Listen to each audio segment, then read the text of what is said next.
The year was 1962, a time when the world held its breath, suspended by the thin, fraying wire of nuclear deterrence.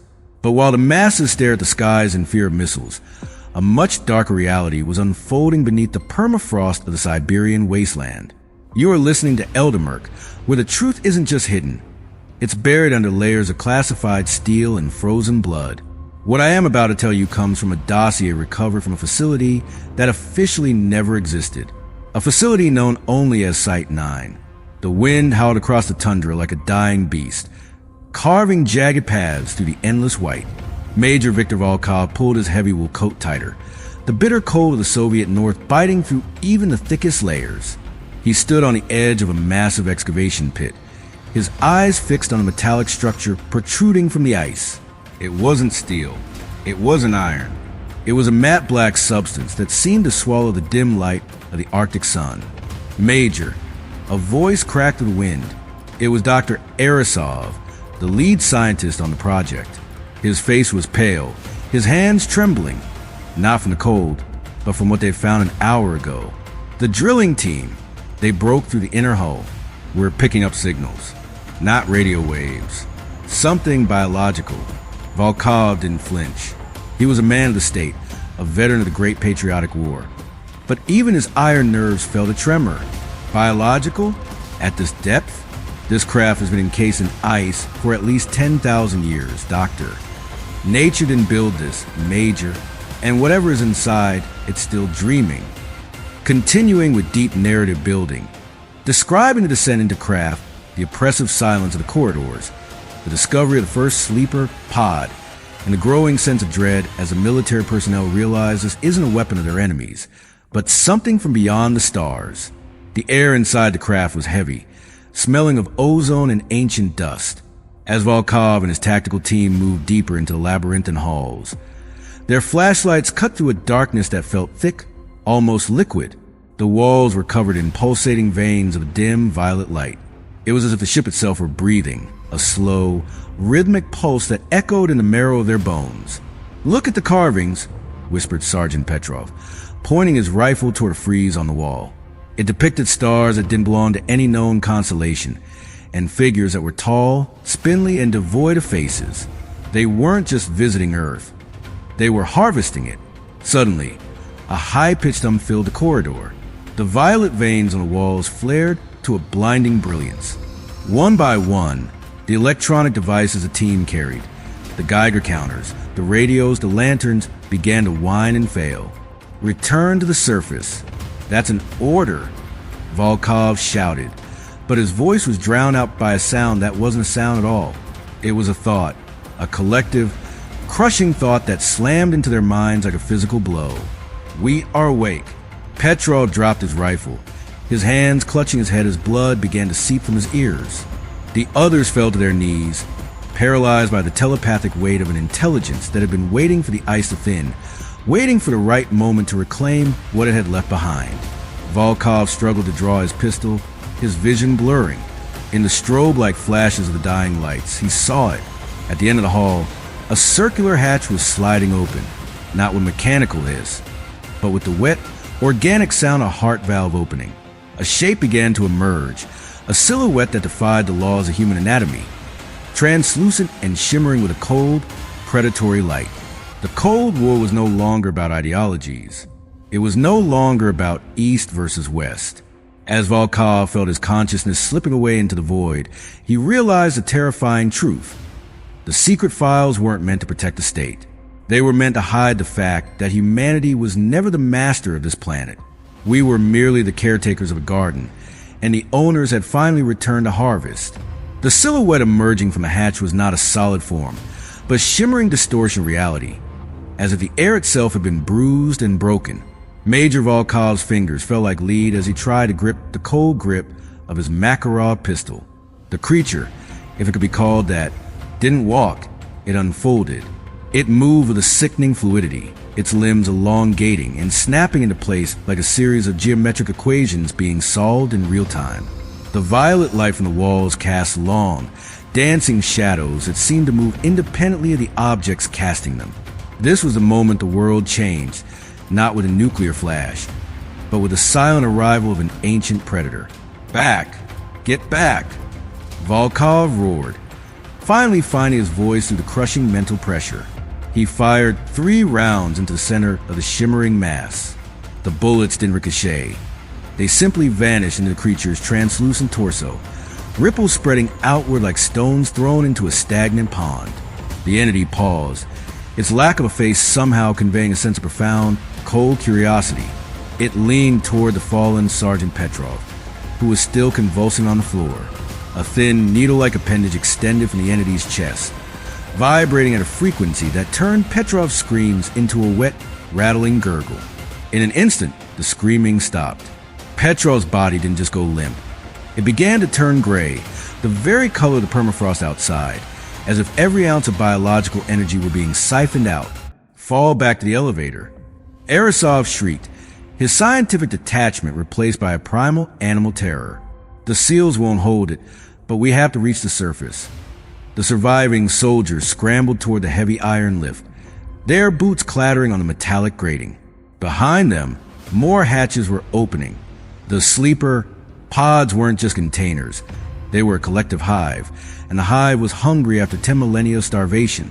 Volkov was the last one in, slamming the manual lever just as a second silhouette began to manifest at the end of the corridor. As the elevator lurched upward, the Major looked down through the gaps in the floor.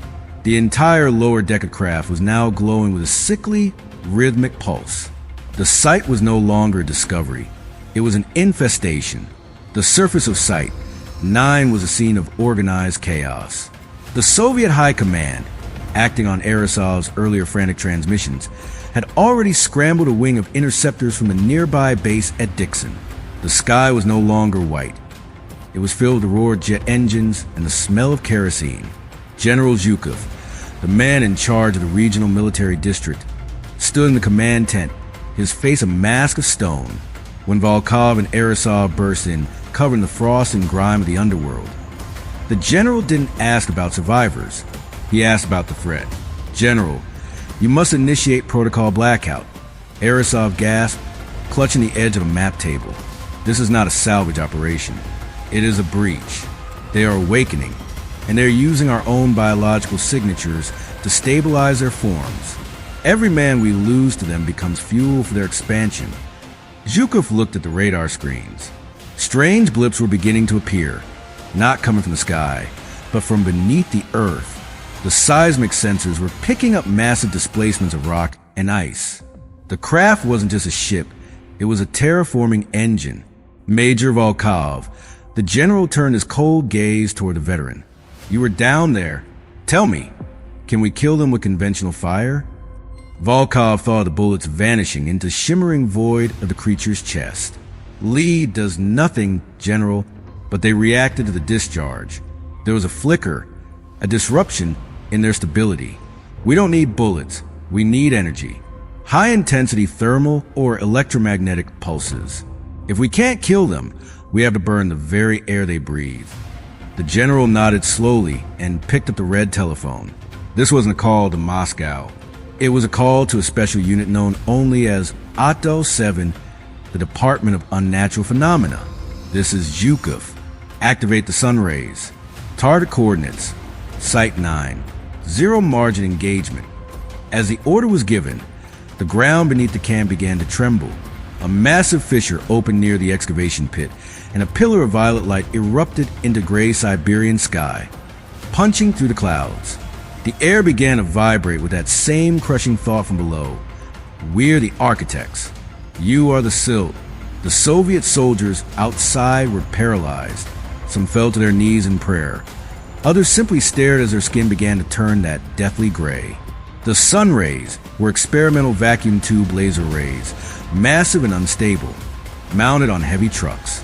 They were designed to shoot down American bombers, but today they were being pointed at the earth. "Get to the perimeter," Volkov shouted to the men. "If those arrays fire, the atmosphere in this valley will ignite." He grabbed Dr. Arisov by the collar, dragging him toward a waiting BTR armored vehicle. As they sped away from the epicenter, Volkov looked back. The violet pillar was expanding, and within it, he could see hundreds of silhouettes rising. They weren't just creatures. They were shadows of things that existed between dimensions. The Soviet interceptors dived, unleashing salvos of rockets into the light. The explosions were muffled, swallowed by the strange physics of the pillar. Then the sun rays fired. 3 beams of concentrated, artificial light slammed into the base of the violet pillar. The sound was like the world being torn in half. A shockwave of pure heat rippled outward, vaporizing the tents, the trucks, and anyone caught in the open. The sky turned a brilliant, blinding orange as the oxygen itself burned. Volkov shielded his eyes, the heat peeling the paint off the armored car. For a moment, it seemed like the military's raw power had won. The violet light flickered and died. The ground stopped shaking. But the silence that followed was even more terrifying. As the smoke cleared, Volkov stepped out of the vehicle. The excavation pit was gone, replaced by a crater of molten glass. Nothing should have survived, but in the center of the glowing glass, standing perfectly still, was a figure. It wasn't one of the spindly entities. It was Petrov, or rather, it was the shape of Petrov. His eyes were gone, replaced by 2 glowing violet orbs, and his mouth was moving in a silent, rhythmic chant. He wasn't dead. He had been rewritten. And as he raised his hand toward the sky, the Soviet interceptors above began to fall, their engines dying in midair as if the very laws of combustion had been revoked in their presence. They aren't just here to conquer. Era saw a whisper from the shadows of the BTR.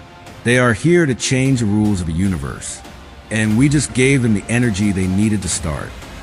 Volkov watched as the fallen jets crashed into the distant hills, their wrecks forming the first pillars of a new alien architecture. The Cold War was over.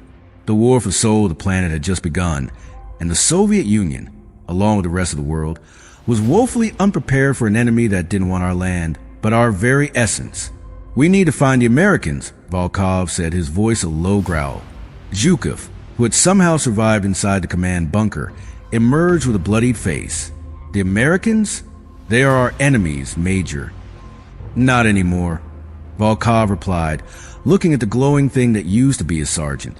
Now we are all just prey, and the only way to survive a predator like this is to build a bigger cage. Deep in the Pentagon, thousands of miles away, a ticker tape machine began to go wild. The seismic sensors in Alaska had picked up the sunray discharge, but they had also picked up something else, a signal embedded in the tectonic shock waves that translated to a single repeating phrase in an ancient dead tongue. The harvest has begun. The shadowy figures of the U.S. Shadow Cabinet gathered in a room lit only by the glow of radar screens. They had been tracking Project Frostbite for years through spies and high-altitude U-2 flights. They knew about the craft. They knew about the violet light. And they had their own secrets buried in the sands of Nevada. Secrets that were now beginning to stir in response to the Siberian awakening. The Russians failed to contain it. A man in a dark suit remarked, his face hidden in the gloom, "Activate the Icarus protocols. If we can't stop the infection in Siberia, we will have to cauterize the entire continent." The Icarus protocols were never meant to be used. They were a theoretical nightmare, a series of scorched earth contingencies designed by a group of scientists who believed that some doors, once opened, could only be closed by burning down the house. Deep beneath the Groom Lake facility in Nevada, a place the public would one day call Area 51, the air was recycled and cold, carrying the faint metallic tang of high-voltage equipment. General Silas Vance paced the length of the war room, his footsteps echoing against the reinforced concrete. On the main monitor, a satellite image of Siberia showed a thermal anomaly so intense it looked like a literal hole had been punched in the crust of the earth. The Russians didn't just poke the beehive, Silas, Admiral Holloway remarked, leaning over a console. They invited the swarm inside. Our sensors indicate that the atmospheric composition around Site 9 is changing. The nitrogen is being converted into something heavier. If that cloud reaches the jet stream, we're looking at a global respiratory collapse within 48 hours. Vance stopped and stared at the screen. And the sleeper signals? Active, and they're communicating, Holloway replied, his voice dropping an octave. But they aren't talking to each other. They're broadcasting a localized pulse. Every piece of classified tech we recovered since the 1947 Roswell event is vibrating. It's like a tuning fork being struck in Moscow and heard in Nevada. In the lower levels of the Nevada complex, behind 6 feet of lead-lined glass, lay the United States' own dark secret, Subject Zero.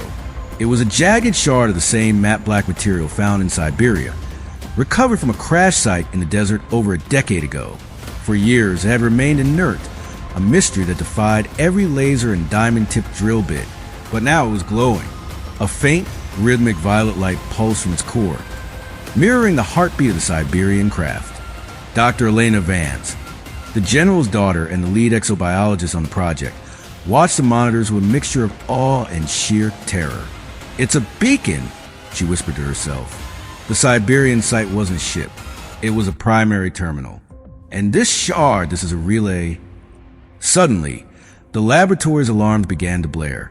The shard wasn't just glowing. It was melting the containment unit. The violet light intensified, and the air in the lab began to hum with that same soul-crushing frequency that had broken Major Volkov's man. Elena grabbed the intercom. "Seal level 4. Now, the shard is achieving criticality." But it was too late. The light from the shard didn't just fill the room. It seemed to rewrite the geometry of the lab. The walls appeared to stretch, the floor tilting at angles that shouldn't exist. 2 security guards stationed outside the glass suddenly collapsed, their bodies jerking as if being pulled by invisible wires. Before Elena's eyes, their skin began to take on that same ashen, gray hue. They weren't dying. They were being integrated into the signal. Back in Siberia, Major Volkov was fighting a different kind of war. The Sunray discharge had failed to destroy the entity that was once Sergeant Petrov. Instead, the entity, now a conduit for the architects, stood in the center of the molten crater, its arms outstretched. Around it, the gray, husk-like bodies of Soviet soldiers were beginning to stand up. They moved with a synchronized mechanical precision. They didn't need oxygen, and they didn't feel the sub-zero wind. They were the first legion of a new world. Volkov, Dr. Arisov, and a handful of survivors had retreated to a secondary communications bunker 5 miles from the blast zone. The walls were thick, but they could still hear the thought noise scratching at the back of their skulls. "Major, we have a window," Arisov said, frantically tuning a shortwave radio. "The Americans have been monitoring us. I've established a secure channel on the Icarus frequency. They know what's happening." Volkov took the headset. His voice was raspy, his throat burned by the ozone of the blast. "This is Major Viktor Volkov of the 12th Siberian Division. If anyone is listening, Site 9 is lost. The entity is using the sunray energy to stabilize a rift. You have to strike now, not with lasers, with everything. Use the Hephaestus option." There was a long silence on the other end of the line. Then a voice crackled through, cold and American. "Major, this is General Vance. We hear you, but Hephaestus means a multi-megaton atmospheric detonation. We'd be starting World War III. General," Volkov replied, looking out the bunker's narrow slit at the violet pillar growing in the distance. "If you don't start World War III, there won't be a world left to fight over. They are rewriting our biology. They are turning our soldiers into antennas. If that pillar reaches the stratosphere, they won't need ships to get here. They'll just walk through the air." In the Pentagon, Vance looked at the president's advisors. The decision was unthinkable. To drop a hydrogen bomb on Soviet territory was an act of total war. But the data from Nevada was undeniable. Subject Zero was now producing a gravitational distortion that was threatening to pull the entire facility into a pocket dimension. "The Russians are already moving their nuclear subs into position," Admiral Holloway warned. "They think we caused this. If we launch, they launch. It's the end of the line. Now if we cooperate," Vance said, his eyes narrowing. "Major Volkov, can you reach General Zhukov? We need a joint strike. Hotline agreement. We both fire at Site 9 simultaneously. We share the blame, and we share the survival." The plan was a desperate gamble. For 40 minutes, the world's 2 superpowers engaged in a frantic, secret dialogue. The red phone between Washington and Moscow hummed with more than just diplomatic tension. It carried the survival of the human race. Orders were barked in Russian and English. Silos in North Dakota and the Ural Mountains began to cycle their launch sequences. The sleeper entities, however, were not blind. They felt the shift in the planetary energy. The Petrov entity turned its gaze toward the sky, its violet eyes flashing. It didn't fear the missiles.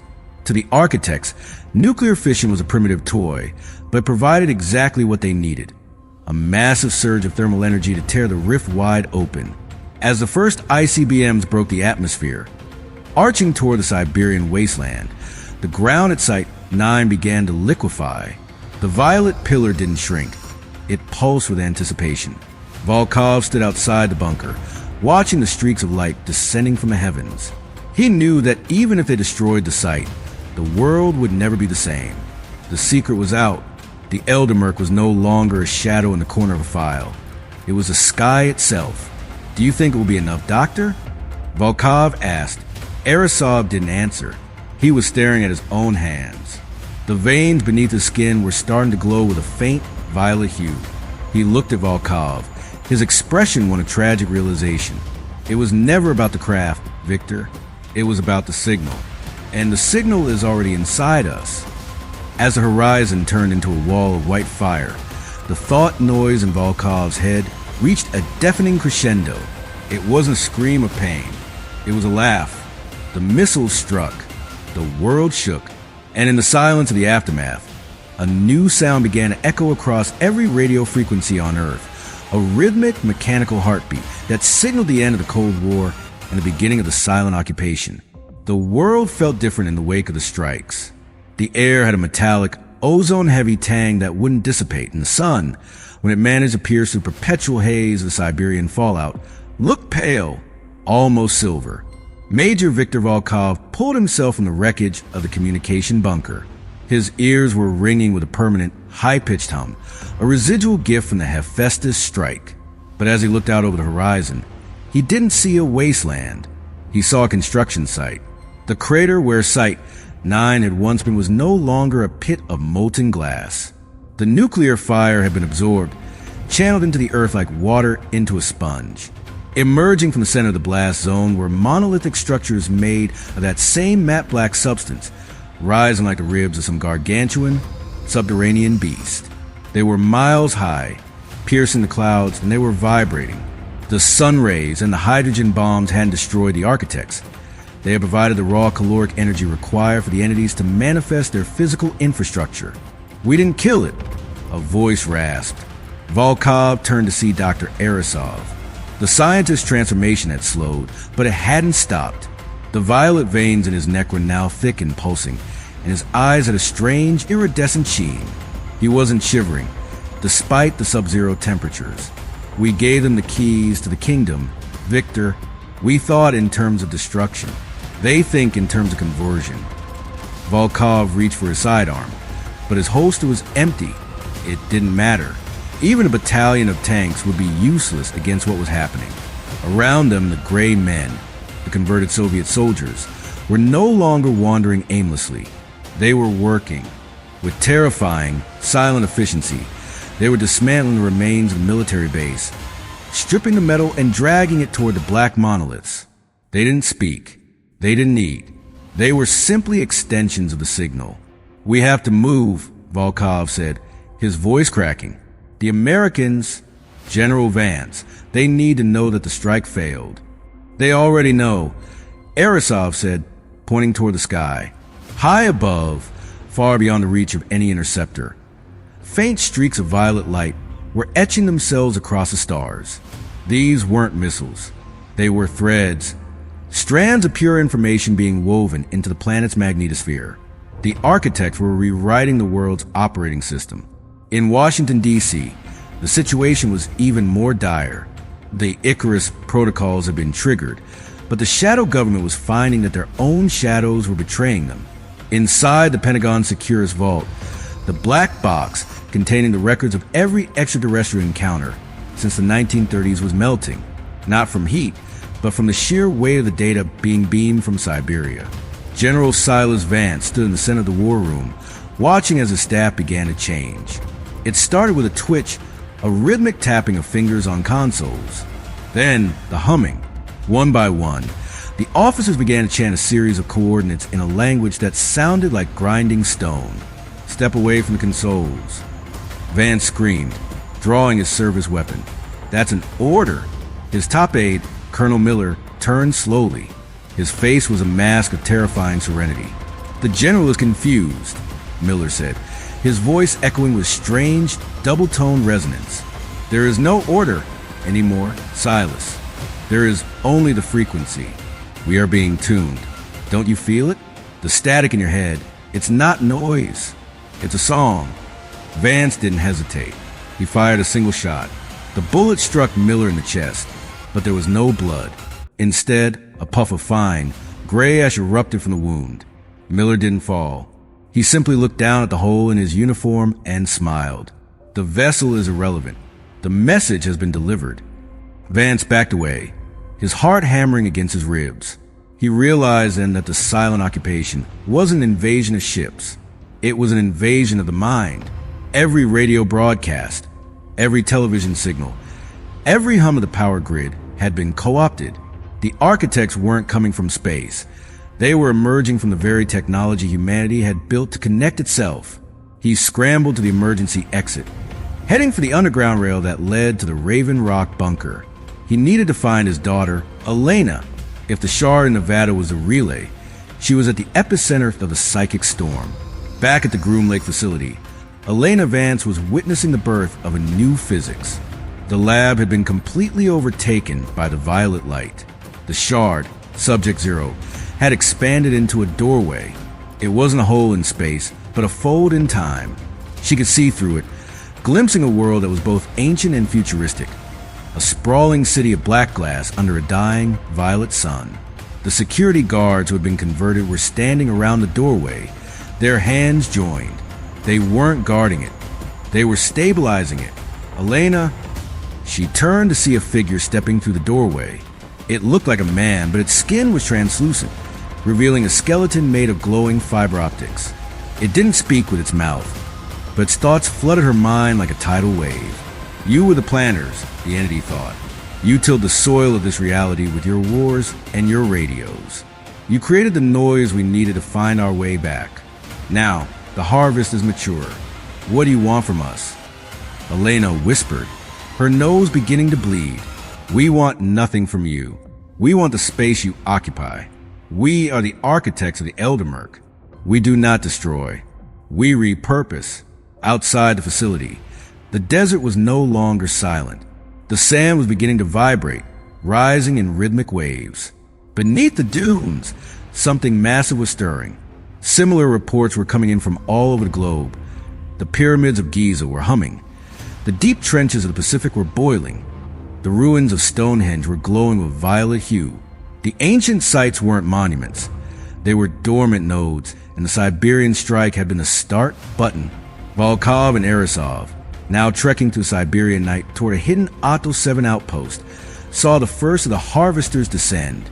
They weren't ships, but giant, jellyfish-like structures made of solidified light. They drifted through the air, trailing long, glowing filaments that brushed against the ground. Wherever the filaments touched, the world changed.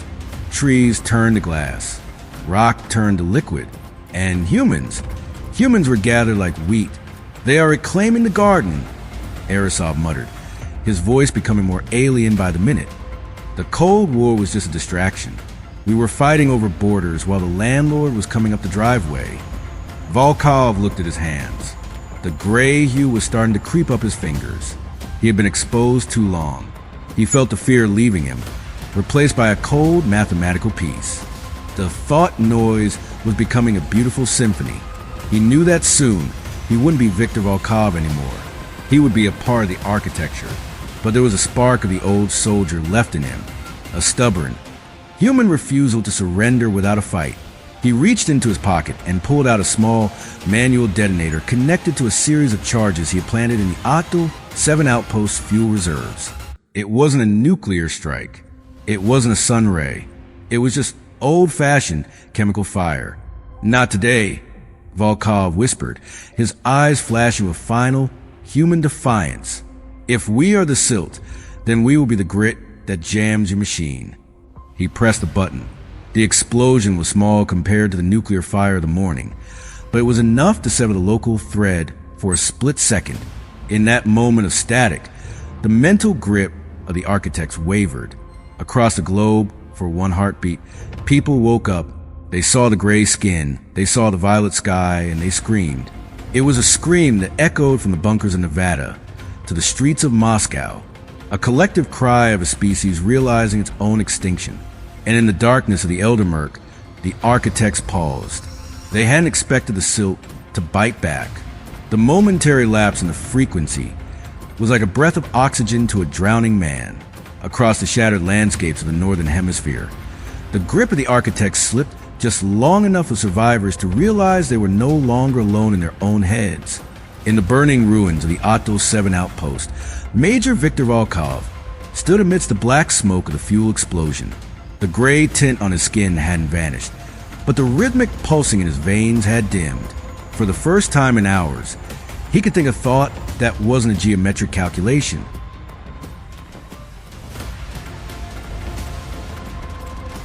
"Arisov," he barked, coughing through the fumes. The doctor was slumped against a charred Euro truck, his eyes darting wildly. The violet iridescence in his pupils was flickering like a dying light bulb. It felt like a disconnect, Victor. The explosion created a localized electromagnetic void. The signal couldn't bridge the gap of the chemical heat. Arisov wiped a thick, dark fluid from his nose. "We can't fight them with their own energy. We have to use the primitive, the raw, the chaotic." But the architects were quick to calibrate. Above them, the giant, jellyfish-like harvesters began to descend lower, their filaments glowing with an angry, staccato red. The symphony was being replaced by a dirge. The mental pressure returned, heavier than before, like an iron shroud being draped over the world. "They're tightening the net," Volkov said, grabbing a mechanical compass from his belt. The needle was spinning in frantic, meaningless circles. "We need to find the dead zones, areas with no radio towers, no power lines, no connection to the modern world. If the signal travels through our technology, we have to go where the technology isn't." Meanwhile, in the depths of the Raven Rock Mountain complex, General Silas Vance had reached the Black Room. This was a bunker within a bunker, shielded by layers of lead, copper, and salt, a relic of early Cold War paranoia designed to withstand a direct psychic or electromagnetic assault. Inside were three men, members of the majestic 12 Oversight Committee, their faces etched with the fatigue of 1,000 secrets. "The surface is gone, Silas," one of them said, his voice flat. "Our satellites are no longer transmitting images of Earth. They are transmitting images of something else, a geometric lattice that is slowly replacing the atmosphere. We call it the crystalline shroud." Vance slammed his fist onto the table. "I don't care what you call it. My daughter is still at Groom Lake, and the Russians have a major out in the tundra who figured out how to jam their signal with a bucket of gasoline. We are not dead yet." "Groom Lake is the heart of the infection now," the Admiral replied. "The shard has opened a permanent gate. It's not just a signal anymore. They are physically manifesting. We've lost contact with every major city. London, Paris, Tokyo, they didn't even fire a shot. They just stopped responding. The people there aren't dead, Silas. They're being retasked. They're building towers, and those towers are amplifying the shroud." Vance looked at a manual map of the United States. He traced a line toward the Appalachian Mountains. "There are regions here, valleys so deep and remote that the signal hasn't fully saturated them. We call them the Gray Ridges. If we can gather enough untuned survivors, we might be able to strike at the nodes." "Strike with what?" the Admiral asked. "Our missiles were absorbed. Our lasers were their fuel." "With the God-Killer project," Vance whispered. The room went silent. God-Killer was a weapon born from the darkest fringes of the Cold War, a device that used concentrated sound frequencies to shatter molecular bonds. It was primitive, loud, and incredibly dangerous. It didn't rely on the frequency of the architects. It was the ultimate disharmony. Back in Siberia, Volkov and Arisov were no longer walking. They were hunting. They had found a small village that had been bypassed by the first wave of the shroud. The villagers were terrified, huddled in a stone church, clutching old icons. To them, this was the apocalypse. To Volkov, it was a tactical advantage. The church is built on a bed of natural quartz, Arisov noted, examining the ground. It's a natural insulator. The architect's signal is being refracted. That's why these people are still human. Suddenly, the air outside the church grew cold, colder than the Siberian night should be. The sound of rhythmic tapping began to echo against the stone walls. Tap, tap, tap. It was the gray men. The converted soldiers had found them. They didn't use guns. They didn't need them. They carried long, obsidian-like rods that hummed with a violet light. They found the gap in the net, Volkov said, drawing a heavy combat knife. Doctor, get behind the altar. If I don't make it, you have to get the coordinates of the dead zones to the Americans. Use the old telegraph lines. They still work. The heavy wooden doors of the church groaned and then shattered inward, not from a kick, but from a focused burst of sonic pressure. The first of the gray men stepped into the flickering candlelight. It was a thing that used to be Sergeant Petrov. His movements were jerky, like a marionette being controlled by an amateur, but his power was undeniable. The air around him distorted, blurring the icons on the walls. Victor, Petrov's voice was a chorus of 1,000 whispers. Why do you resist the harmony? The struggle is a relic of your biology. The architects offer a world without friction, a world without end. I like my friction, Sergeant, Volkov growled. He kicked over a barrel of ritual oil and threw a lit torch into the pool. The fire roared to life, and for a second, the violet glow in Petrov's eyes wavered. The chaos of the flames, the unpredictable flickering of light and heat, was anathema to the architect's perfect order. Volkov lunged, not for the heart, but for the obsidian rod. He knew that the rod was the antenna, the link between the man and the shroud. The struggle was brutal. Petrov's strength was supernatural, his skin feeling like cold marble. But Volkov was a man who had survived the siege of Stalingrad. He knew that even gods could be bled if he found the right angle. He slammed his knife into the joint of the obsidian rod, twisting with every ounce of his remaining strength. The rod cracked. A screeching, electronic wail filled the church, loud enough to shatter the stained glass windows. Petrov collapsed, his body dissolving into that fine, gray ash. The other converted soldiers outside froze, their connection severed. The chaos, Arisov whispered, crawling out from his hiding place. It's the only way. Their technology is built on perfect, predictable patterns. If we introduce enough variables, enough noise, the system crashes. Volkov stood over the ash of his friend, his breathing heavy. He looked at the sky through the broken roof. The violet shroud was still there, but it felt thinner. We need more noise, Volkov said. We need to turn the whole world into a riot. In Nevada, Elena Vance was thinking the same thing. Inside the Groom Lake facility, she had managed to hide in a ventilation shaft, watching as the entities began to construct a great coil around the gate. She realized that the gate wasn't just bringing things in. It was drawing the Earth's core energy out. She pulled a small, portable radio from her bag, a gift from her father. She began to tune the dial, looking for any sign of a human voice. All she heard was the rhythmic heartbeat of the architects. But then she stopped. Underneath the heartbeat, there was a faint, scratching sound. It was Morse code. The Major was still alive, and he was broadcasting from the end of the world. Elena's eyes sharpened. She didn't have a weapon, but she had the facility's manual override for the cooling system. If she could cause a localized meltdown, the resulting steam and pressure would create a massive, noisy event, a distraction large enough for her father's God-killer project to find its mark. The harvest isn't over yet, she whispered, her fingers dancing over the manual valves. We're just getting started. The silence in the ventilation shafts of Groom Lake was not a true silence. It was a heavy, pressurized hum that felt like it was trying to push Elena Vance's eyeballs out of their sockets.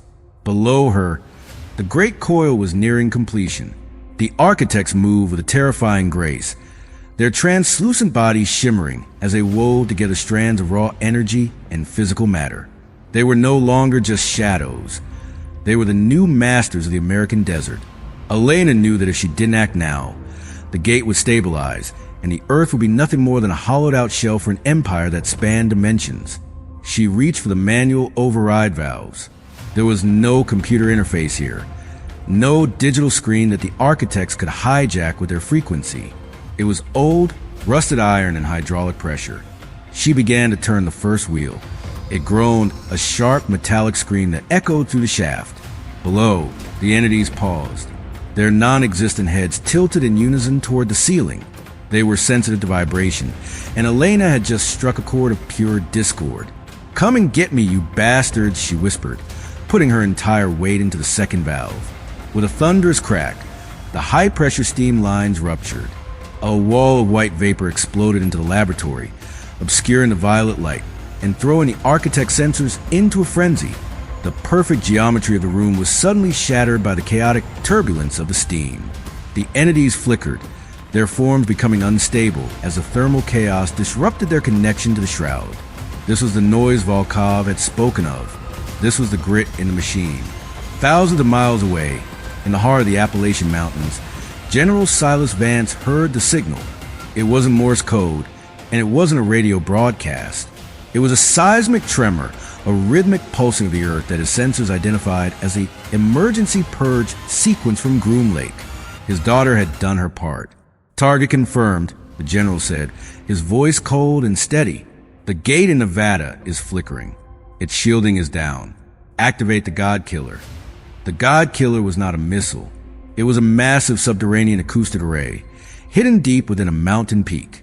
As the technicians threw the final switches, a low-frequency vibration began to build. It wasn't a sound you could hear with your ears.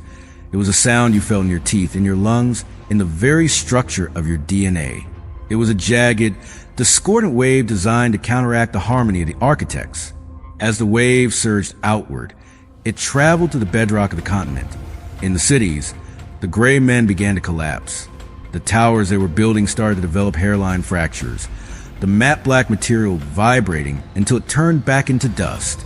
The shroud in the sky began to tear, revealing patches of the natural, dark blue night for the first time in days. Back in Siberia, Volkov and Arisov saw the change. The violet pillar at sight, 9, was no longer a steady beam of light. It was flickering, jumping like a candle in a gale. "The Americans have fired." Arisov shouted over the roar of the wind. "The frequency is breaking. Victor, look at the harvesters." High above the tundra, the jellyfish-like structures were folding in on themselves. Their filaments, once so predatory and precise, were now lashing out wildly, incinerating the very ground they'd been trying to reclaim. The architects were losing their grip on the local reality.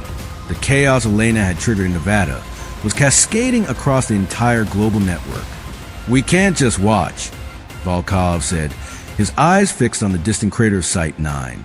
"If the shroud is tearing, that means the primary node is vulnerable. We have to finish what the nuclear strike couldn't." He turned to the survivors in the church. They were no longer cowering. They saw the violet light fading, and the human spirit, that stubborn, irrational thing, was beginning to ignite. They grabbed whatever they could: iron bars, old rifles, bottles of fuel. They didn't have high-tech weapons, but they had the one thing the architects couldn't calculate: desperation. Volkov led the charge back toward the epicenter. As they moved across the wasteland, they saw the remains of the Soviet 12th Division. Some were still gray husks, frozen in place, but others were beginning to blink, their eyes clearing as the mental fog lifted. Soldiers of the Union. Volkov's voice carried through the freezing air like a whip. "The enemy is in your heads. Drive them out. To the pit.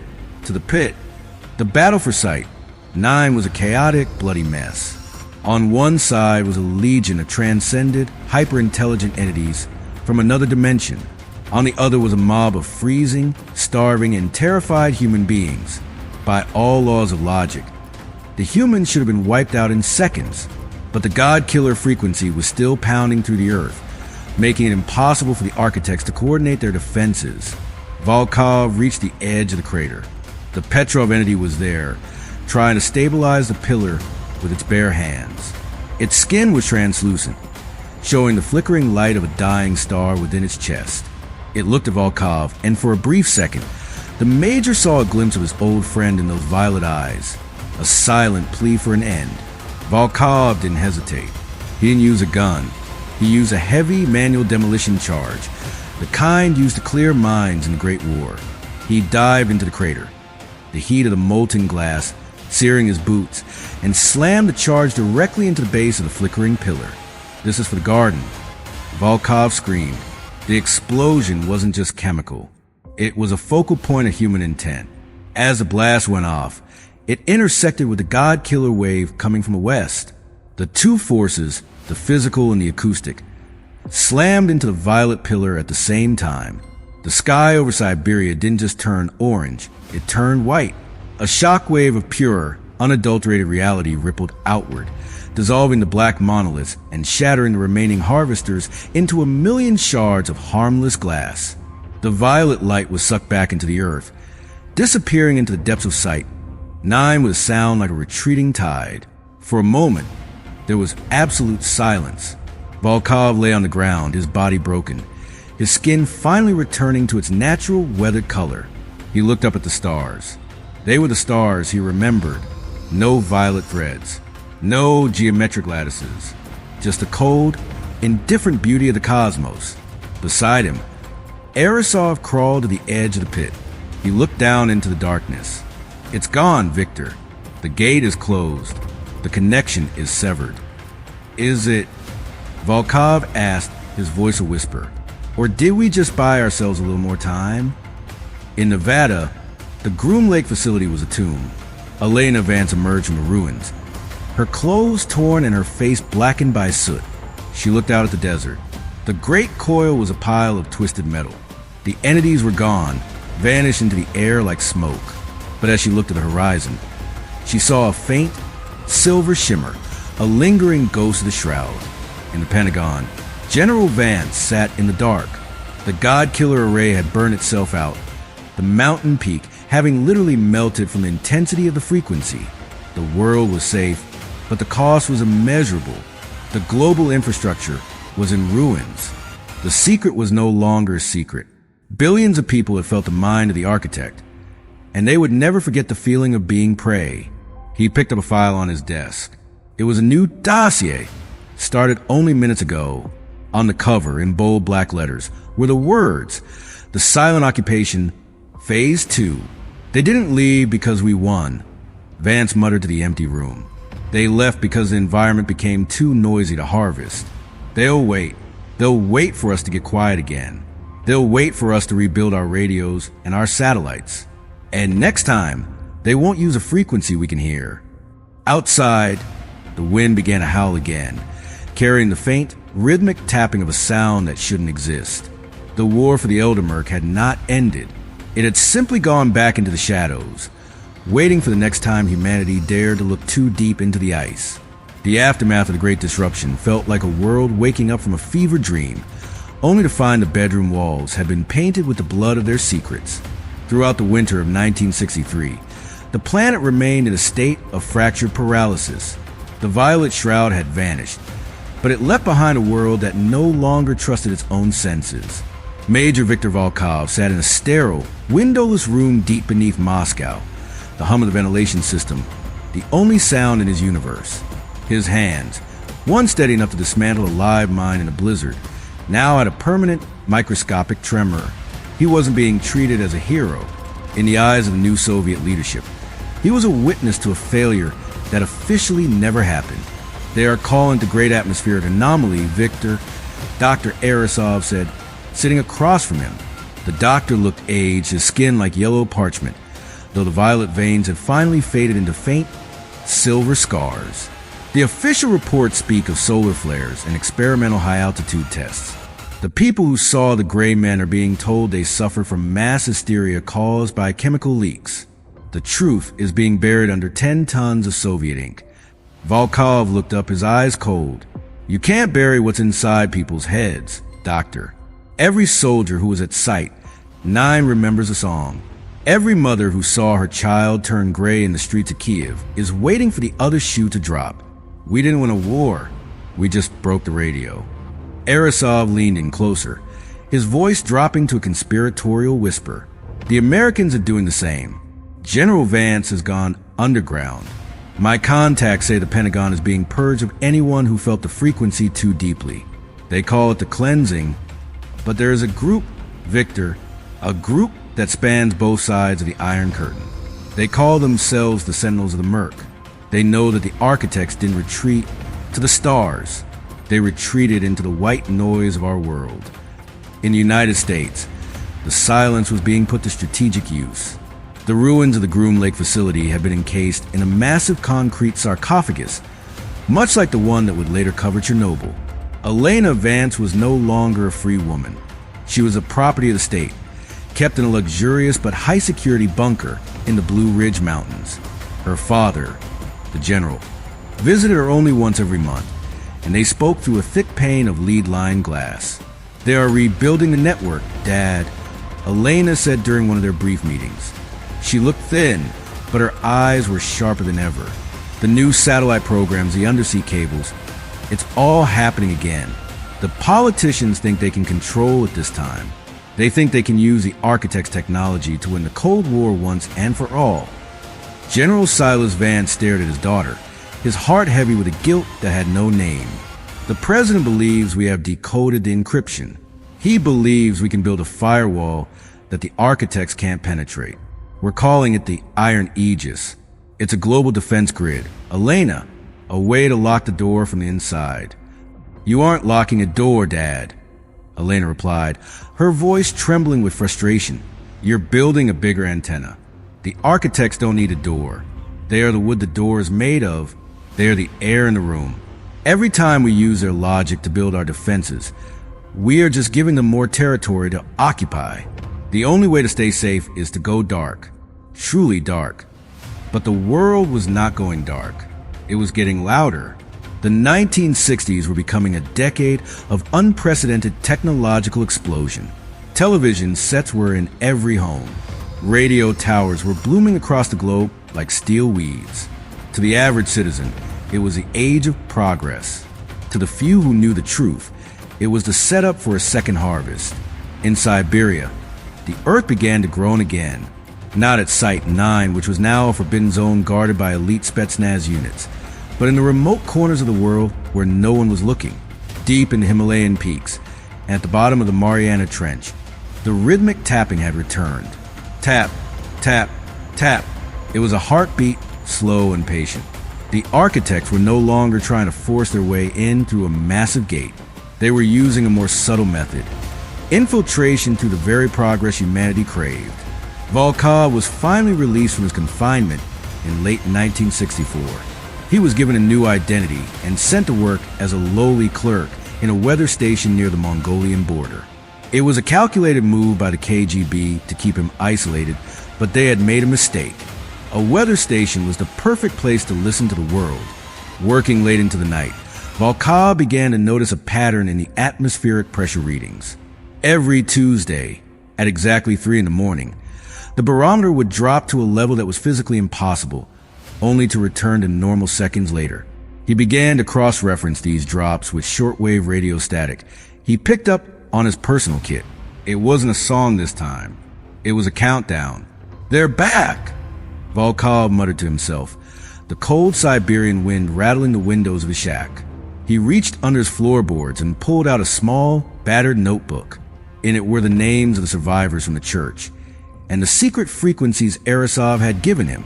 He began to tap out a message on an old, manual telegraph key, a device so primitive that it produced no electronic signature for the architects to track. "The wind is turning cold. The harvester has a new sickle. Contact the American." Weeks later, a response arrived. It wasn't a telegram or a radio call.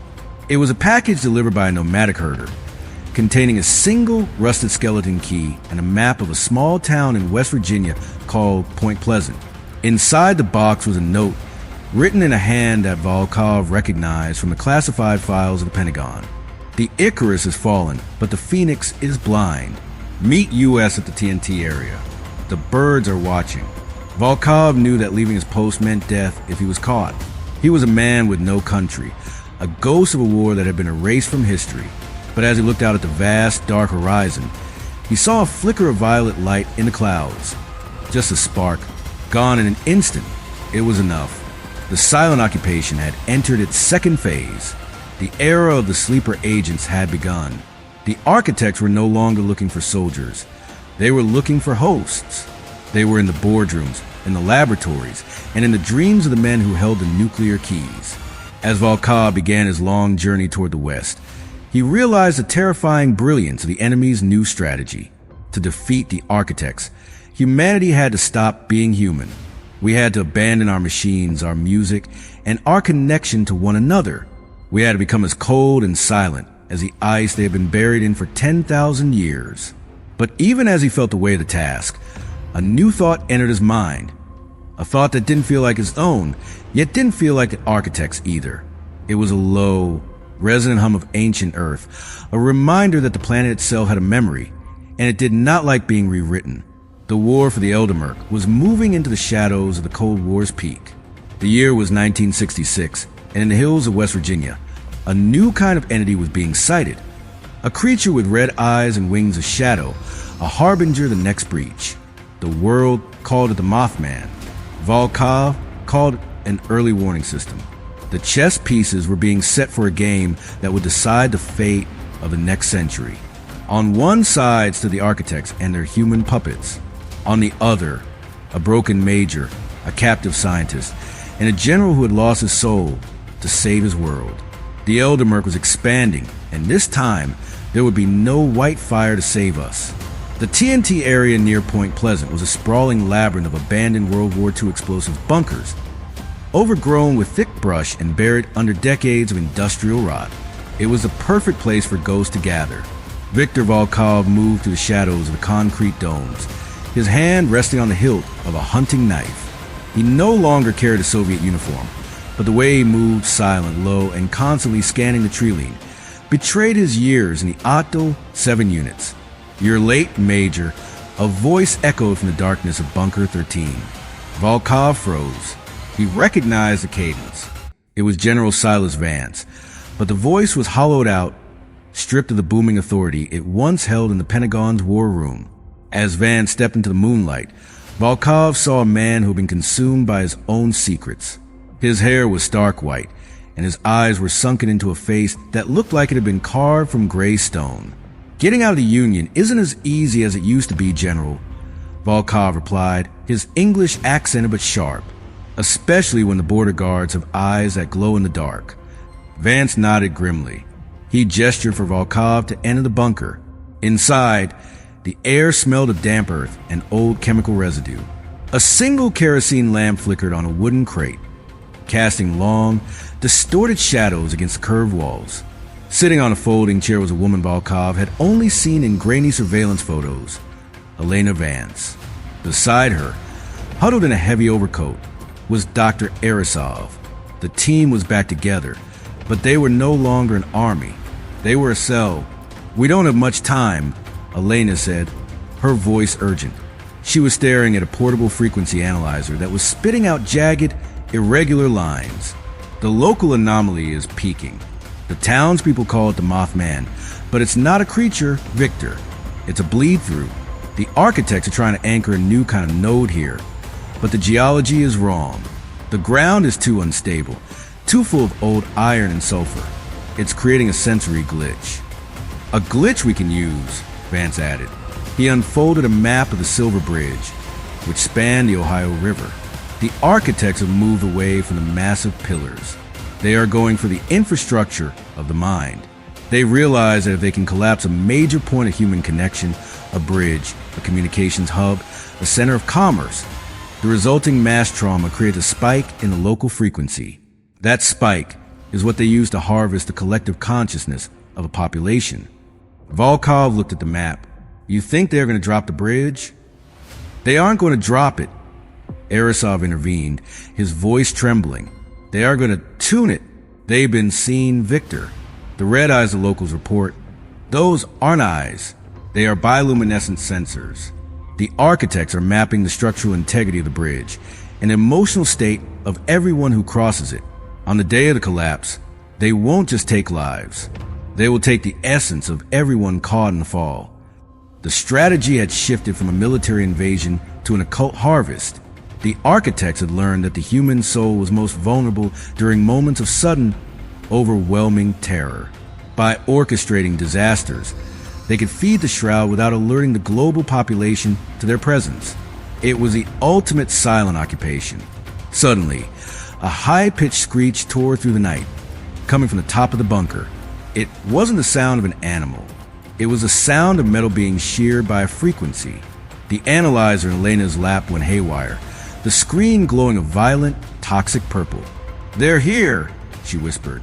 Volkov reached for the lamp and blew it out. The bunker was plunged into darkness, save for two glowing red orbs that appeared at the ventilation slit near the ceiling. The orbs didn't blink. They vibrated. Volkov felt the old, familiar pressure in his skull. The song was trying to find a way back in, but this time, he was ready. He pulled a small lead-lined box from his coat. Inside was a shard of the God Killer array, a piece of the acoustic crystal that had survived a meltdown in the Appalachians. "Cover your ears," Volkov shouted. He slammed a small hammer against the crystal. The resulting sound was a dissonant, bone-shaking chime that seemed to rip through the air itself. The red orbs outside flared and then vanished with a wet, flapping sound. The pressure in their heads evaporated instantly. "It's a temporary fix," Van said, his breathing heavy. "The more we use the crystal, the more it draws them to us. We are like a flare in a dark ocean. We need to stop the tuning at the bridge before the harvest begins." "How?" Volkov asked. "We are 4 people against a force that can rewrite physics." "We don't rewrite physics," Elena said, looking at the bridge coordinates. "We use their own logic against them. They need the bridge to be a perfect conductor for the trauma. If we introduce a chaos variable, something they haven't accounted for in their mapping, the bridge won't become an anchor. It will just be a tragedy. A terrible human tragedy, but one they can't feed on."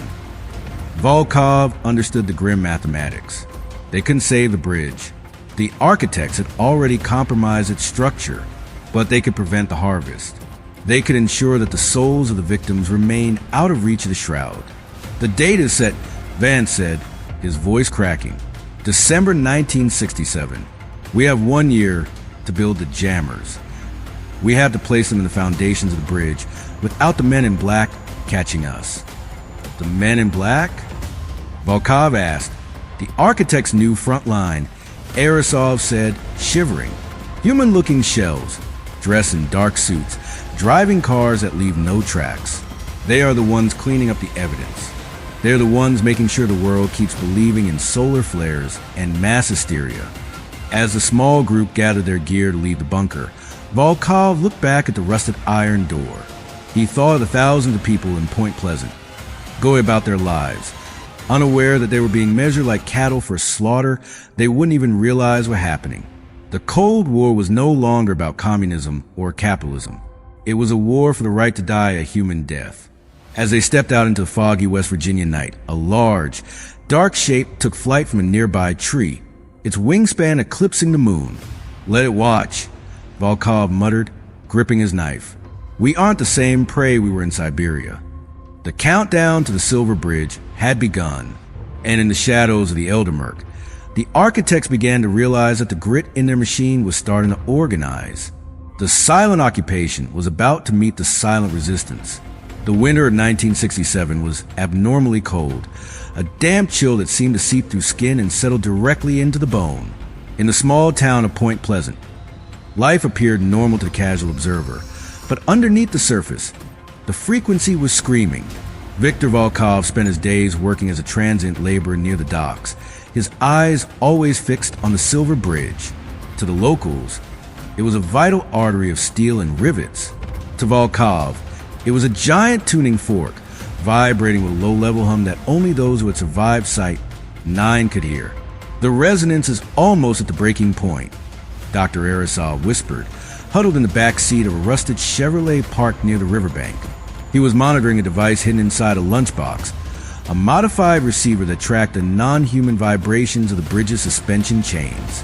"The architects aren't just weakening the steel, Victor. They are aligning the molecular structure of the entire bridge to act as a conductor. When it snaps, it won't just be a structural failure. It will be a psychic discharge. Volkov watched the black Cadillac cruise slowly down the main street. The windows were tinted dark, reflecting the gray sky. These with men in black vans had warned him about. They weren't agents of any government. They were biological shells, empty vessels inhabited by the architect's signal. They moved through the town with a stiff, unnatural precision, visiting anyone who had reported seeing the Mothman and leaving them confused, terrified, or silent. "We have to place the jammers tonight," Volkov said, checking his heavy coat. Inside the lining were 4 small, lead-shielded cylinders. They were the noise makers, primitive high-frequency oscillators designed to disrupt the perfect harmony the architects needed for the harvest.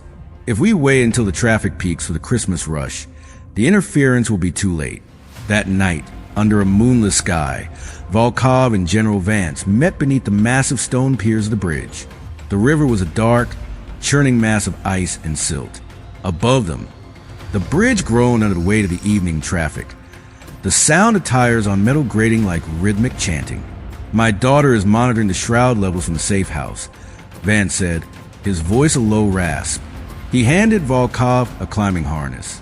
"She says the red-eyed entities are gathering on the upper cables. They are waiting for the sink. Once the bridge reaches the critical vibration, they will trigger the collapse and open a localized rift." Volkov began to climb. The steel was slick with frost, and the wind whipped around the piers with a predatory howl. As he reached the first suspension joint, he saw it, a creature perched on the cable above him. It didn't have wings in the biological sense. It had folds of shimmering, dark matter that defied the wind. Its eyes were 2 burning pits of crimson light. Pulsing in time with the hum of the bridge, the creature didn't attack. It watched. It was a surveyor, the one ensuring the alignment was perfect. Volkov felt the song trying to pierce his mind, a cold, sweet melody that promised an end to the fear and the cold. He bit his tongue until he tasted blood, the sharp pain grounding him in his own body. He reached into his coat, pulled out the first jammer, and wedged it into the gap between the main eye bar and the pin. He clicked the switch. A jagged, discordant vibration rippled through the steel. It wasn't loud, but to the surveyor, it must have sounded like a scream. The red-eyed entity let out a screech that vibrated in Volkov's very teeth, and it took flight, its shadow momentarily blotting out the stars. One down. Volkov grunted, moving toward the second pier. But the architects were not blind. Across the river, the black Cadillac pulled onto the bridge, stopping abruptly in the middle of the span. 3 men in dark suits stepped out. They didn't look at the traffic. They looked down at the water, their heads tilting in unison. They raised their hands, and the air around the bridge began to shimmer with a violet hue. "Victor, get down." Vance's voice came over the small, handheld radio. A pulse of pure kinetic energy slammed into the bridge. The steel screamed as the internal tension was suddenly doubled. Volkov clung to the cable, the vibrations nearly shaking his heart out of his chest. He saw the second jammer fly from his hand, tumbling into the dark waters of the Ohio River below. The men in black are accelerating the timeline. Elena's voice broke through the radio static. "The rift is opening early. Dad, the bridge can't hold the surge." It was December 15th, 1967. The bridge was packed with cars, people coming home from work, families heading to shops, lives entwined in the mundane routines of a winter evening. Below, Volkov scrambled to the third position. He had only 2 jammers left. If he couldn't disrupt the harvest, the souls of everyone on that bridge would be pulled into the Eldermurk. "General, draw their fire," Volkov shouted into the radio. Vance didn't hesitate. He stepped out from the shadows of the pier and began firing his service pistol at the men in suits on the bridge deck. The bullet struck the Cadillac, sparks flying, drawing the attention of the biological shells. The men in black turned toward the general, their faces devoid of emotion. They began to walk toward him, the ground beneath their feet cracking as they projected a crushing gravitational field. Volkov used the distraction to reach the final critical junction. He slammed the remaining 2 jammers into the steel and activated them simultaneously. The bridge began to shake violently, not with the architect harmony, but with a chaotic, violent shudder. The violet shimmer in the air began to fracture, turning into a messy, flickering gray. The rift is collapsing. Elena screamed, but the bridge is going with it. Volkov looked up. The main eye bar, weakened by the architect's tuning and the jammer's discord, finally snapped. The sound was like a cannon shot echoing across the valley. Then came the terrifying sound of rending metal. The silver bridge began to fold into the river. Volkov leaped from the pier just as the massive structure gave way. He hit the icy water with a force that knocked the air from his lungs, the darkness of the river swallowing him whole. Above him, cars plunged into the depths, the headlights cutting through the murky water like dying stars. In the chaos, something happened that the architects hadn't planned for. Because of Volkov's jammers, the harvest failed. The souls of the victims didn't ascend into the shroud. They remained with the earth. The rift, starved of the psychic energy it needed to stabilize, imploded.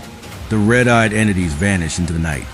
Their screeches of frustration lost in the roar of the collapsing steel. Volkov surfaced several hundred yards downstream, his body numb, his lungs burning. He dragged himself onto the muddy bank, looking back at the wreckage. The silver bridge was gone. People were screaming in the dark, and the town of Point Pleasant was plunged into a grief that would last for generations. He felt a hand on his shoulder. It was Arisov, his face streaked with tears. We saved them, Victor. We saved their essence. But at what cost? Volkov looked at the empty space where the bridge had been. The cost is a truth, Doctor. To the world, this is a tragedy of engineering.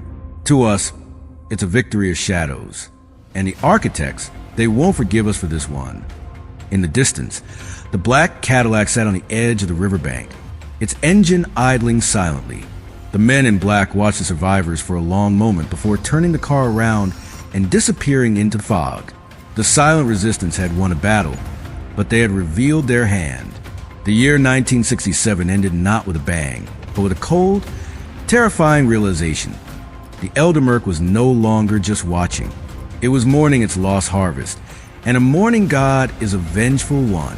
As Volkov walked away from the river, he didn't look back.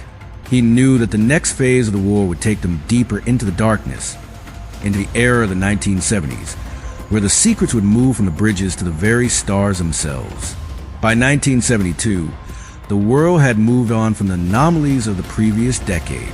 The Cold War had entered a period of détente, a deceptive calm that masked a frantic, secret arms race, not for nuclear superiority, but for the mastery of the deep signal. Major Viktor Volkov, now operating under the alias of a Czech electrical engineer, lived in a cramped apartment in West Berlin, a city that was itself a scar on the face of the planet. He was a man out of time, his body scarred by Siberian ice and Appalachian fire, but his mind remained a fortress against the frequency. They are launching the Pioneers and the Voyagers, Victor, Dr. Arisov said, his voice crackling over a secure analog line. The doctor was hiding in a monastery in the Swiss Alps, surrounded by thick stone and ancient silence. The public is being told these probes are ambassadors of peace, carrying golden records to explain humanity to the cosmos. It is a lie. The records aren't for the stars. They are homing beacons for the shroud.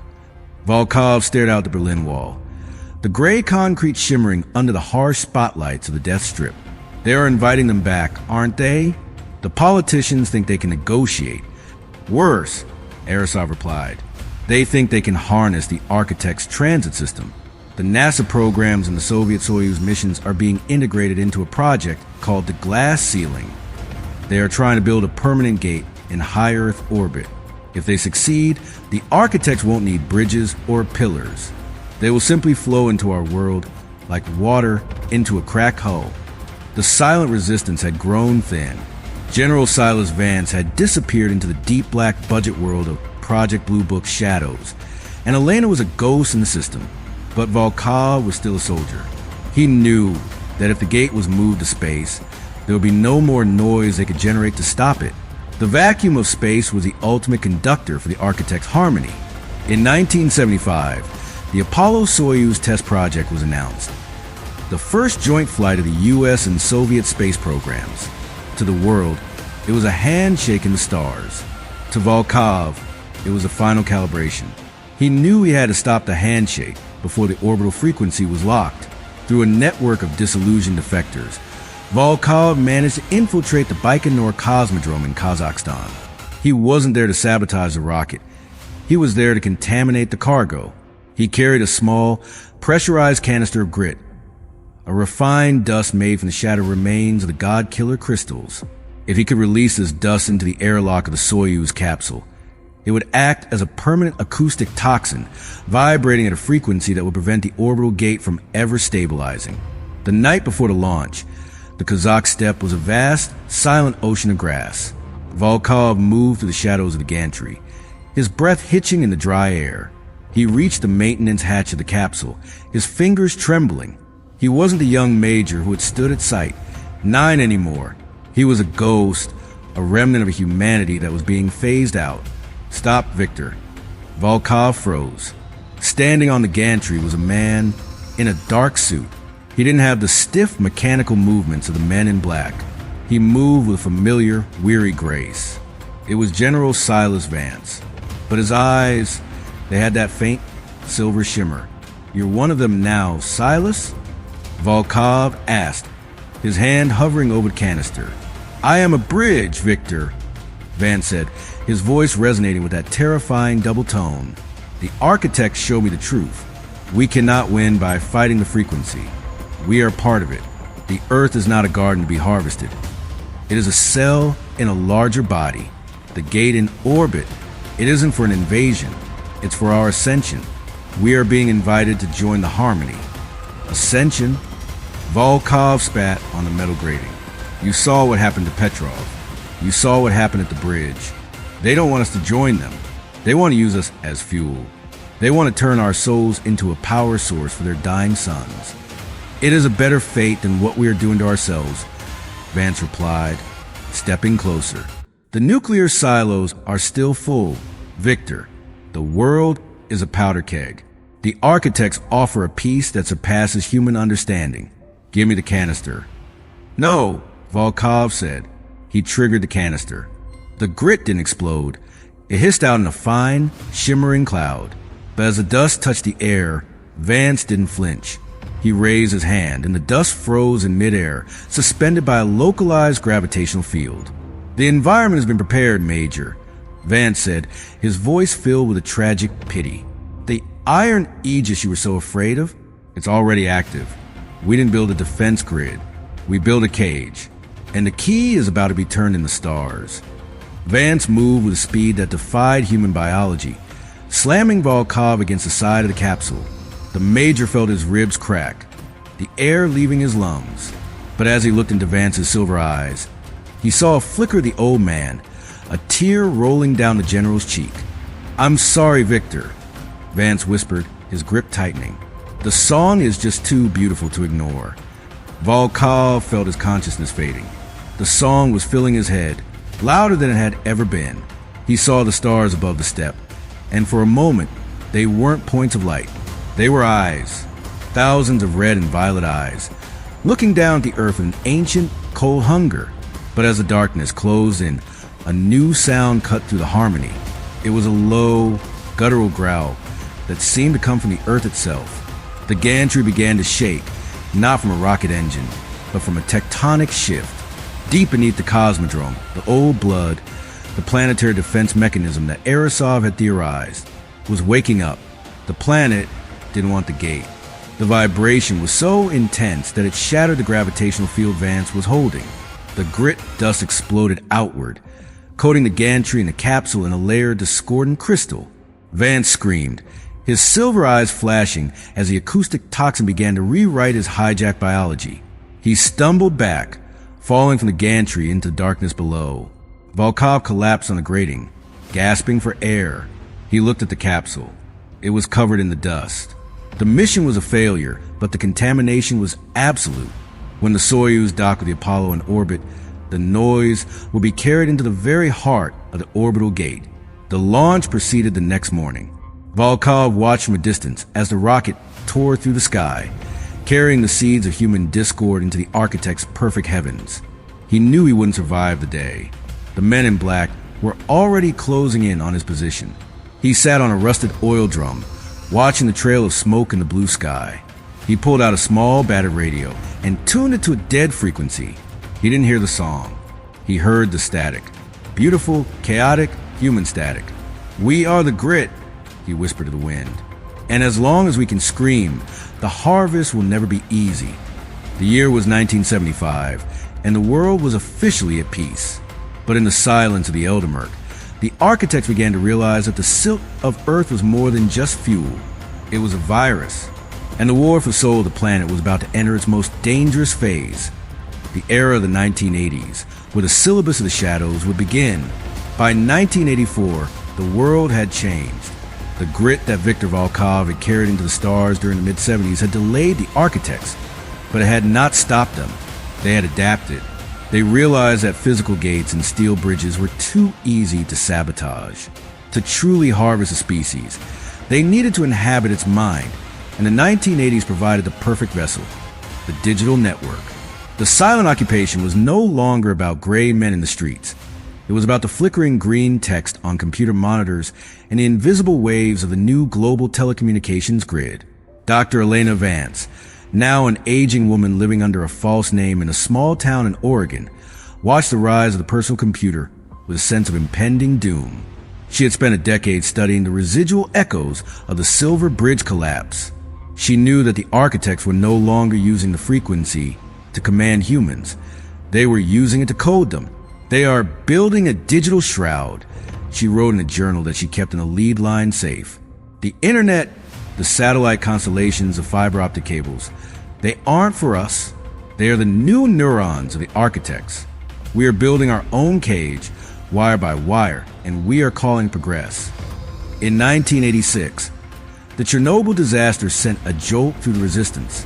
While the world saw a nuclear accident, Elena saw a desperate, failed attempt by the remnants of Otto 7 to destroy a massive underground resonance array the architects had built beneath the Pripyat marshes.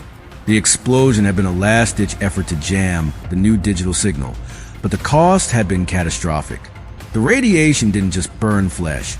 It acted as a catalyst, ionizing the atmosphere and making the shroud even more stable over Eastern Europe. "The noise is dying," a voice whispered from her radio one rainy Tuesday night. Elena froze. It was a recorded loop, a voice she hadn't heard in years. It was Viktor Volkov. The recording was old, distorted by decades of magnetic decay, but the message was clear. The architects are preparing the final syllabus. They aren't going to harvest our souls anymore. They are going to merge with them. The boundary between human consciousness and the digital network is being erased. When the World Wide Web goes live, it won't be a library. It will be the hive. Elena realized that the grit strategy was no longer enough. The architect had moved into a space where physical discord couldn't reach them. They were in the software. They were in the binary. Every 1 and 0 was being tuned to the rhythm of the Eldermurk. She reached out to the last surviving members of the silent resistance, retired engineers, disgraced generals, and former spies who lived in the shadows of the Cold War's end. They called their final operation Project Zero Sum. If the architects wanted a digital world, the resistance would give them one, but it wouldn't be the world they expected. "We can't kill the signal," Elena told the gathered group in a hidden basement in Seattle, "but we can poison the data. We have developed a logic virus, a piece of nonlinear code that mimics human emotion, irrationality, and chaos. If we can inject this into the backbone of the new global network, it will act like an autoimmune disease for the architects. It will force them to experience the one thing their perfect harmony cannot survive: doubt." The plan was a suicide mission. To inject the virus, they needed to access the primary satellite uplink at the Cheyenne Mountain Complex, a facility that had been completely compromised by the men in black. The General Silas Vance was still there, but he was no longer a man. He was a primary terminal, a biological interface between Earth and the orbital gate. As the group prepared for the assault, the world began to flicker. Across the globe, people reported seeing ghosts in their television screens. The rhythmic tapping returned, But this time it came from the speakers of every radio and telephone. Tap, tap, tap. The countdown to the global sync had begun. The architects were ready to turn the key. "We aren't fighting for a country anymore," Elena said, loading a specialized data disk into a shielded case. "We are fighting for the right to be unpredictable. We are fighting for the right to be broken."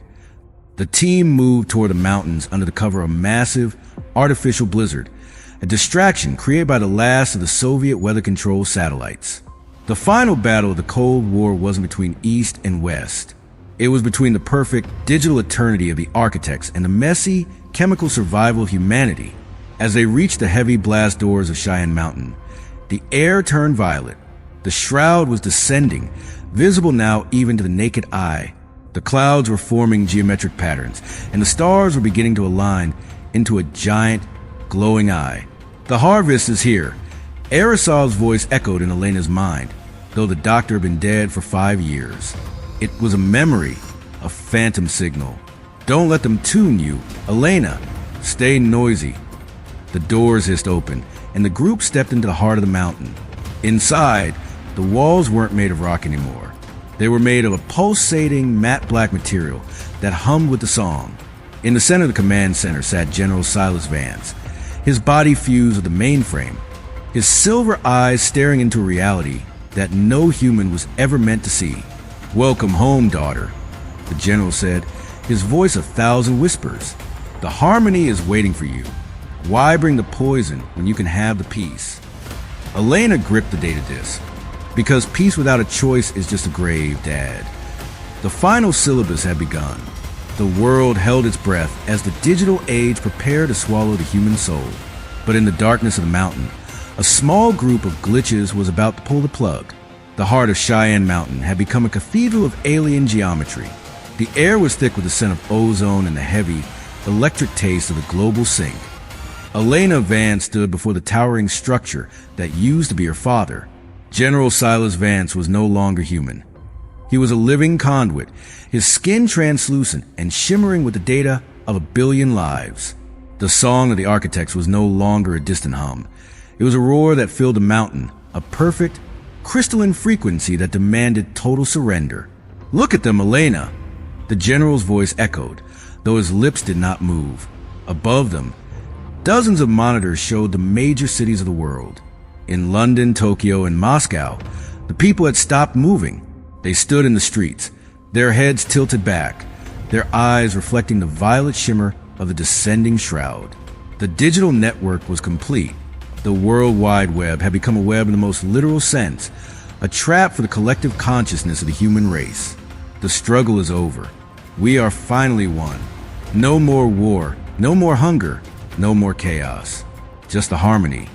Elena looked at the data disk in her hand. It felt heavy, a small piece of chaotic iron against a tide of perfect glass. "It's not peace, Silas," she said, her voice small but firm. "It's a lobotomy. You've traded our fire for a cold light." The men in black moved in from the shadows of the command center, their movements synchronized and terrifying. They didn't use weapons. They simply projected the shroud's weight, a crushing psychic pressure that forced the resistance team to their knees. One by one, Elena's colleagues fell, their skin turning gray as the sink began to rewrite their neural pathways. Elena felt the song clawing at her mind. She saw visions of the architect's home world, a sprawling, dead empire of black glass where every thought was regulated and every soul was a battery. She saw the harvest for what it truly was, a desperate, dying civilization consuming the vitality of younger worlds to keep their own entropic darkness at bay. "Stay noisy," she whispered, the words of Alkov and Aerosov acting as a jagged anchor in her mind. With a scream of defiance, Elena lunged toward the primary uplink port. A man in black intercepted her, his cold, marble-like hand crushing her wrist. The data disk slipped from her fingers, sliding across the matte black floor toward the base of the general's throne. "The outcome was decided before you were born, Elena," the general whispered. "The architects do not permit variables." But as the general reached for the disk to crush it, a strange thing happened. The ground beneath the mountain began to vibrate with a frequency that wasn't digital. It was raw, tectonic, and ancient, From the shadows of the ventilation shafts, a figure emerged. He was old, his face a road map of scars, and his clothes were the tattered remains of a Soviet winter uniform. Viktor Volkov had not died at the Cosmodrome. He had become a ghost in the real sense, a man who had lived so long in the dead zones that the architect sensors could no longer see him. He was the ultimate glitch. Before the men in black could react, Volkov threw a small manual detonator, not at the uplink, but at the mountain's primary cooling lines. The explosion was small, but it was enough to trigger a massive release of high-pressure steam. For a split second, the room was filled with the chaotic, unpredictable movement of vapor and heat. In that moment of thermal noise, the general's grip on the digital reality flickered. Elena scrambled across the floor, grabbed the data disk, and slammed it into a manual override port at the base of the mainframe. Project Zero-Sum active, she gasped. The logic virus didn't hit the network like a bomb. It hit it like a doubt. Across the globe, the perfect violet shroud began to shudder. The code wasn't trying to destroy the architects. It was introducing human irrationality into their system. It was feeding them poetry, contradictions, the feeling of a cold winter morning, and the sting of a lost love. It was a flood of data that had no mathematical solution. The song turned into a scream. Inside Cheyenne Mountain, the matte black walls began to crack.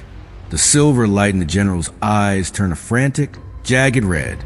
The men in black collapsed, their biological shells unable to process the sudden influx of chaotic information.